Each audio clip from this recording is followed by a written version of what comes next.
Hello बच्चों। तो चलिए आज के इस वीडियो में हम लोग इलेक्ट्रिक चार्ज एंड फील्ड के सब टॉपिक इलेक्ट्रिक फील्ड के बारे में पढ़ेंगे। ठीक है, उम्मीद करते हैं कि आप लोगों ने हमारे प्रीवियस वीडियो को देखा होगा, और अगर नहीं देखा है तो पहले उन वीडियो को अच्छे से देख ले, और उन वीडियो को देख लीजिएगा तो आज के टॉपिक के सारे कंसेप्ट आपको अच्छे से क्लियर हो जाएंगे। ठीक है, चलिए स्टार्ट करते हैं। तो इलेक्ट्रिक फील्ड को पढ़ने से पहले हम लोग जानते हैं फील्ड क्या होता है, what is a field.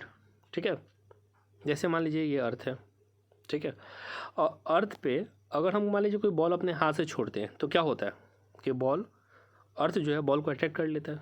Simple language में बोल सकते हैं कि बॉल जो है अर्थ पे गिर गया, है ना, the object falls on the earth, है ना। This is because A gravitational field is present around the earth. ठीक है, ऐसा इसलिए होता है कि अर्थ के बगल में ना, अर्थ के अगल बगल में ग्रेविटेशनल फील्ड होता है। ठीक है, इसी कारण बॉल को छोड़ते ही बॉल क्या होता है, अर्थ पे गिर जाता है। आगे देखिए एक और एग्जांपल, जैसे कोई मैग्नेट है। ठीक है, तो मैग्नेट क्या करता है, अट्रैक्ट करेगा एक दूसरे को। आप जानते होंगे क्यों होता है ये। दिस इज़ बिकॉज एक magnetic field is formed around the magnets. ठीक है, इस मैग्नेट के अगल बगल में, है ना, क्या होगा, मैग्नेटिक फील्ड फॉर्म्ड हो जाता है। इसी कारण ये मैग्नेट एक दूसरे को क्या करता है, अट्रैक्ट करता है। ठीक है, उम्मीद करें कि आपको समझ में आ रहा होगा। अर्थ के अगल बगल में ग्रेविटेशनल फील्ड हो जाता है, मैग्नेट के अगल बगल में मैग्नेटिक फील्ड हो जाता है। ठीक है, अब आते हैं, जैसे जान लीजिए एक बात और, फील्ड जो होता है ना, स्पेस का एक प्रॉपर्टी होता है। ठीक है, चलिए आगे देखते हैं। अब आते हैं इलेक्ट्रिक फील्ड पे। ठीक है, अब देखिए जैसे एक पॉजिटिव चार्ज है, एक दूसरा पॉजिटिव चार्ज है, एक दूसरे को क्या करेगा, अट्रैक्ट करेगा ना, सॉरी रिपेल करेगा। ठीक है, एक पॉजिटिव चार्ज है और एक नेगेटिव चार्ज है, ये अट्रैक्ट करेगा। ठीक है, सेम चार्ज मतलब लाइक चार्ज रिपेल करता है, और अपोजिट चार्ज क्या करता है, अट्रैक्ट करता है।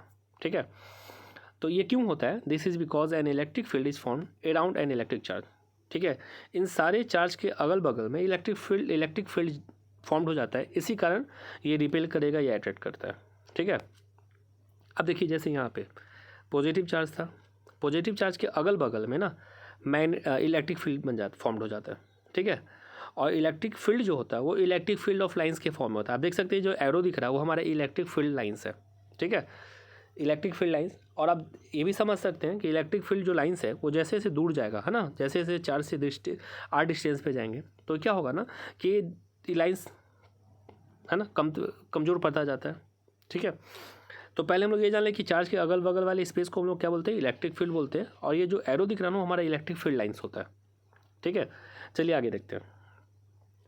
तो the space around the charge body in which the influence of charge can be felt, उसी को बोलते हैं इलेक्ट्रिक फील्ड। ठीक है, the space around the charge body in which the influence of charge can be felt, उसको बोलते हैं electric field. ठीक है, चलिए आगे आते हैं। इलेक्ट्रिक फील्ड इंटेंसिटी क्या होता है। ठीक है, इसे समझते हैं बच्चों। जैसे पहले एक एग्जांपल समझिए, जैसे मान लीजिए कि आपका घर है। ठीक है, तो आपके घर के अगल बगल में आपके ज़्यादा जान पहचान के लोग होंगे ना, और जैसे जैसे आपके घर से आप आगे बढ़िएगा तो आपका जान पहचान कमता जाएगा, और आगे जाइएगा पहचान और कमता जाएगा, और आगे जाइएगा तो पहचान कमता जाता है ना। सेम यहाँ भी अप्लाई करिए। तो इलेक्ट्रिक फील्ड इंटेंसिटी क्या होता है, चार्ज के बगल में, है ना, इलेक्ट्रिक फील्ड इंटेंसिटी ज़्यादा होगा, और जैसे जैसे आगे बढ़ेंगे ना चार्ज से, डिस्टेंस बढ़ता जाएगा, इंटेंसिटी कमता जाता है। ठीक है, तो electric intensity is a measure of strength of an electric field. ठीक है, इलेक्ट्रिक फील्ड इंटेंसिटी क्या होता है, वो इलेक्ट्रिक फील्ड का स्ट्रेंथ बताता है। ठीक है, तो चार्ज के बगल में इलेक्ट्रिक फील्ड का स्ट्रेंथ ज़्यादा होगा, और जैसे जैसे दूरी बढ़ेगा स्ट्रेंथ कमता जाता है। ठीक है, और every charge forms an electric field around it. ठीक है, कोई भी मतलब सारा चार्ज, पॉजिटिव चार्ज हो या नेगेटिव चार्ज हो, अपने बगल में इलेक्ट्रिक फील्ड को क्या करेगा, फॉर्म करेगा। ठीक है, जैसे पॉजिटिव चार्ज है तो उसके बगल में स्पेस होगा, उस स्पेस को ही बोलते हैं इलेक्ट्रिक फील्ड। ठीक है, electric intensity at any point in an electric field is the force acting on a unit positive charge. ठीक है, इलेक्ट्रिक इंटेंसिटी फिर से पढ़िए इस लाइन को अच्छे से। Electric intensity at any point in an electric field is the force acting on a unit positive charge. ठीक है, प्लेस्ड एट दैट पॉइंट। जैसे ये पॉजिटिव चार्ज है ना, तो इसका जो इलेक्ट्रिक फील्ड होगा वो क्या होगा, फोर्स अपॉन यूनिट। देखिए यहाँ पर क्यू नॉट जो है यहाँ पे, है ना, वो हमारा यूनिट पॉजिटिव चार्ज है ना, तो इलेक्ट्रिक फील्ड कितना बराबर हो जाएगा, force upon Q not. Q not हमारा यूनिट पॉजिटिव चार्ज है। ठीक है, इस डेफिनेशन को, इस लाइन को अच्छे से पढ़िए। Electric intensity at any point in an electric field is the force acting on a unit positive charge place at that point. ठीक है, चलिए, और ख़ास बात, इलेक्ट्रिक फील्ड इंटेंसिटी जो होता है एक वेक्टर क्वांटिटी होता है। इसे अच्छे से याद कर लीजिएगा बच्चों, बहुत इंपॉर्टेंट है, इसे क्वेश्चन एग्जाम में पूछे जाते हैं कि इलेक्ट्रिक फील्ड इंटेंसिटी एक स्केलर होता है या वेक्टर होता है, तो क्या होगा, ये वेक्टर क्वांटिटी होगा। ठीक है, और इसका यूनिट जो होगा, आप देखिए फोर्स का यूनिट क्या होता है, न्यूटन, है ना। चार्ज का यूनिट क्या होगा, कूलम, तो इसका यूनिट होगा न्यूटन पर कूलम या फिर वोल्ट पर मीटर। ठीक है, इसका यूनिट क्या होगा, न्यूटन पर कूलम या फिर वोल्ट पर मीटर, दोनों होता है। एग्जाम में याद रखिएगा, दोनों दे देगा और ऑप्शन ए या बी दोनों बोल देगा, है ना, तब सी वाले को चूज करिएगा, ए एंड बी बोथ। ठीक है, चलिए अब इसके डायमेंशन फार्मूला पे आते हैं। तो फोर्स क्या हो, फोर्स का यूनिट न्यूटन होता है, चार्ज का यूनिट क्या होता है, कूलम होता है। तो न्यूटन का डायमेंशन फार्मूला क्या होता है, mL/T⁻², और कूलम का होता है IT, है ना। तो सिंप्लीफाई करेंगे तो ये हमारा हो जाएगा क्या, m⁻1, L⁻1, T⁻³ और I⁻1। ठीक है, तो dimension formula electric field intensity का क्या हो जाएगा, mL T⁻³ I⁻1। ठीक है, ये हमारा डायमेंशन फार्मूला हो जाएगा। और बच्चों ये डायमेंशन फार्मूला भी एग्जाम में पूछ दिए जाते हैं जनरली, ये जेईई मेंस बोर्ड में नीट में ऐसे पूछे जाते हैं। ठीक है, तो इसे अच्छे से समझ कर चलिएगा। चलिए आगे बढ़ते हैं। अब आते हैं expression for electric field intensity due to a point charge. ठीक है, consider a point charge Q at point A. ठीक है, पॉइंट ए पे कोई चार्ज है Q। आगे देखिए एक पॉइंट दूसरा है जो पॉइंट बी पे है। ठीक है, जो टेस्ट चार्ज है Q0, जो हमारा क्या है, टेस्ट चार्ज है। ए और बी के बीच का डिस्टेंस हमारा R है। ठीक है, और एन कैप जो है ना, is a unit vector from A to B, A से बी का यूनिट वेक्टर है। ठीक है, यूनिट वेक्टर तो पता होगा आप लोग को, जिसका मैग्नीट्यूड 1 होता है उसे यूनिट वेक्टर बोलते हैं, है ना। यूनिट वेक्टर जनरली डायरेक्शन के लिए यूज किया जाता है। ठीक है, अब आगे देखिए, Coulomb's force acting on Q0 पे जो कूलॉम्स फोर्स होगा क्या होगा, F होगा, वो कितना के बराबर होगा, 1/4πε, है ना। Q0 बाई डिस्टेंस का स्क्वायर हो जाएगा। एन कैप डायरेक्शन के लिए यूज किया गया हुआ। Electric intensity at point B.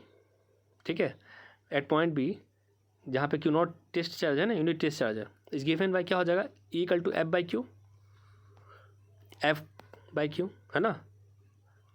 अब देखिए F हमारा क्या है, F तो हमारा इक्वेशन 1 में निकल गया है ना, और उस इक्वेशन 1 का यूज करेंगे तो F की जगह वो जब पुट करेंगे Q0 कैंसिल आउट हमारा हो जाएगा ना, Q0 कैंसिल आउट हो जाएगा तो बचेगा क्या हमारा, सिंपल हमारा बचेगा 1/4πε₀Q/r², है ना। एन कैप मतलब डायरेक्शन ही दिखा रहा है ए से बी की ओर।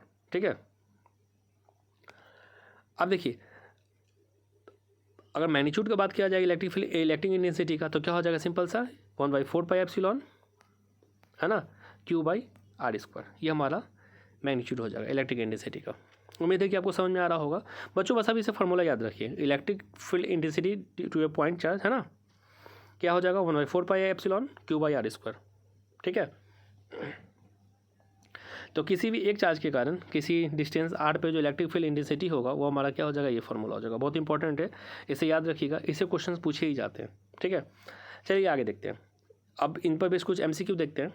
तो सबसे पहला MCQ हमारा क्या है, the unit of electric field intensity is, just पढ़े हम लोगों ने, न्यूटन पर कूलम, ये भी होता है, वोल्ट पर मीटर ये भी होता है, बोथ ए एंड बी। हाँ, तो यही सही ऑप्शन है ना, ऑप्शन नंबर सी हमारा सही होगा, ऑप्शन नंबर सी। ठीक है, इलेक्ट्रिक फील्ड इंटेंसिटी का यूनिट क्या होता है, न्यूटन पर कूलम भी होता है और वोल्ट पर मीटर भी होता है। ठीक है, तो MCQ देखते हैं, which type of quantity is electric field intensity, scalar होगा या वेक्टर होगा, टेंसर होगा या नॉन ऑफ दिस, वेक्टर। हम लोगों ने भी जस्ट देखा है कि इलेक्ट्रिक फील्ड इंटेंसिटी जो होता है वेक्टर क्वांटिटी होता है। ठीक है, अगला, electric field intensity is also represented, है ना। इलेक्ट्रिक फील्ड इंटेंसिटी को कैसे रिप्रेजेंट करते हैं, F/Q से, है ना। तो देख लीजिए इसमें ऑप्शन नंबर डी जो हमारा सही लग रहा है, F/Q, फोर्स अपॉन चार्ज। चलिए आज के लिए इतना ही, नेक्स्ट वीडियो हम लोग नेक्स्ट टॉपिक को डिस्कस करेंगे। हमारा टॉपिक कुछ इस प्रकार अगला टॉपिक के लिए। तो आज के लिए इतना ही रहने देते हैं और उम्मीद कर रहे हैं कि आपको हमारा वीडियो अच्छा लगा होगा। आप हमारा व्हाट्सएप पेड बैच भी ज्वाइन कर सकते हैं और बहुत जल्द प्ले स्टोर पर हम लोग का ऐप भी आने वाला है, तो उससे आप लोग को और अधिक सुविधा होगी।